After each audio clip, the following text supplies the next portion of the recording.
Good morning, student. Today I will discuss the topic advantages and disadvantages of formal organization. As the definition already I have explained in the previous video, let me recall once again. Formal organization refers to the organization structure which is designed by the management to accomplish a particular task. Means it is intentionally created, and in this all the relationship between superior and subordinates are clearly stated. Designation of employees are also clearly defined. So let me point out the various advantages and disadvantages of formal organization. Here points are listed.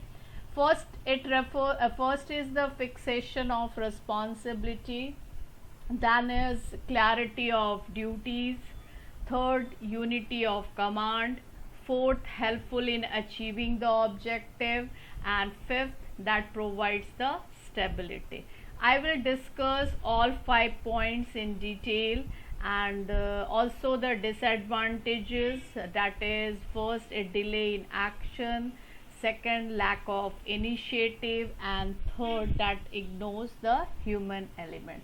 Let us discuss these points in detail. Here first point, that is fixation of responsibility. What do you mean by fixation? Means who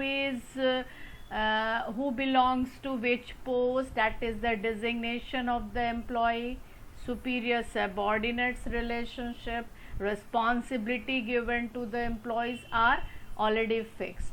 So they are answerable for their performance, and if there is a failure in their performance, and if they are not performing up to the mark, they have to give the answer.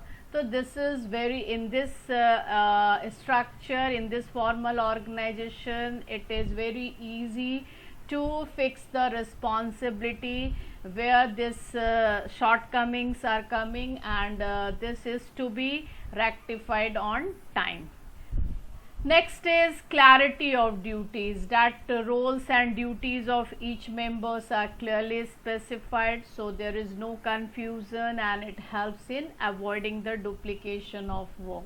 Means the responsibility, duties, roles, each members know their duties, and what functions they have to perform they know well, so there is no chance of confusion, and it is not repeated by two employees. For a same work is not done by the two employees, man, that it helps in avoiding the duplication of efforts.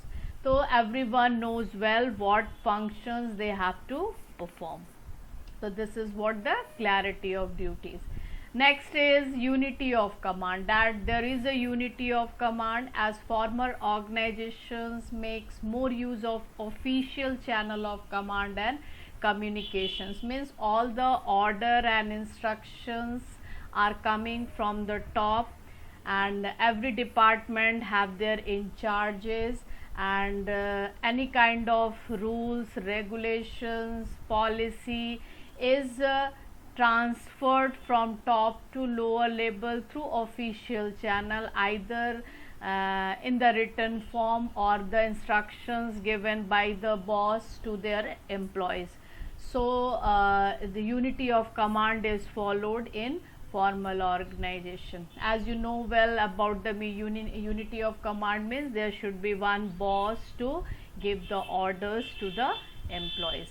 That we have already discussed while we were discussing the Henry Fayol principle. He also guided us that there should be a one boss, and that leads to less chances of confusion.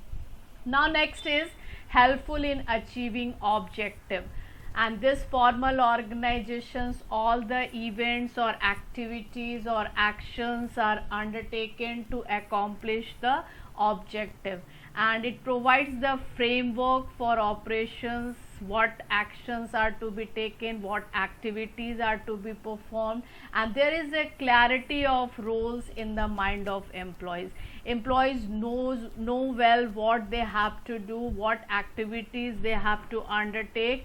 So that helps in achieving the objective. Nobody is confused here. They know their duty, they are doing their duty, and that ultimately leads to achievement of objective of the organization. And next is provide stability.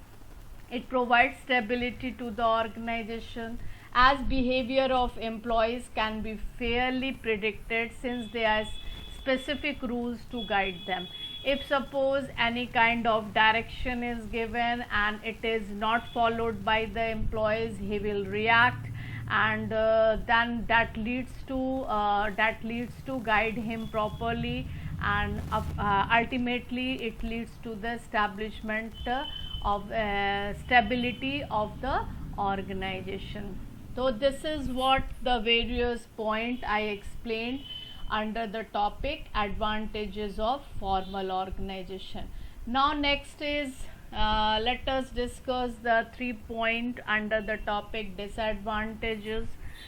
First is that delay in action, that is the formal organization may lead to delay in decision making, as actions as the official chain of command has to be followed. Means without the order, without the instructions, employees cannot perform any activities. They have to wait for the order from the top management, so that may leads to delay in actions, or you may lose the opportunity that needs immediate decision, that demands immediate decision. So that sometime it may be loss for the organization, but because the rule is that you have to wait for you have to follow the official chain of command, then only you can proceed. So that is one of the disadvantage of formal organization. And next is lack of initiative. Means formal organization does not allow any deviations from rigidly laid down policies and strict rules. It kills the spirit of initiative and creativity among the members of the organization. Means there is a strict rules and regulations, strict policies to be followed in formal organization, and if any employees want to take some initiative for any change for the good, or any kind of creativity if want to show, that cannot be possible, because whatever the duties are given, beyond that duty you cannot do anything. So this is one of the disadvantages of formal, that lack of initiative.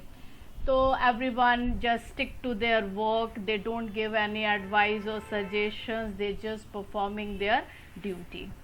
And then is ignores the human element, that is formal organizations places more emphasis on structure and work. Means all the activities are undertaken just only to complete the work, achieve the objective, and after in between two employees no relationship is developed, because they all are busy in doing or performing their duties, and it ignores the importance of interpersonal relations and human needs, as human beings need love, affection, attention, and this cannot be seen in this formal organizations, because you are here to do the duty, not to develop any interpersonal relationship.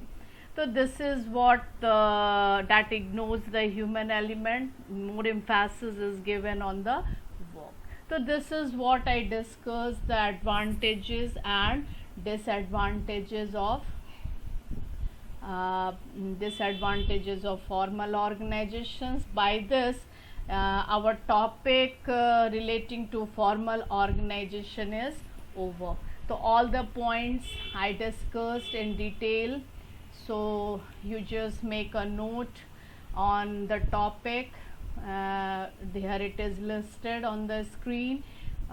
Features of formal organization 5 points, advantages 5 points, and disadvantages 3 points. So this is what the work you have to do in your BST copy.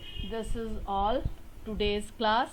Thank you so much and take care.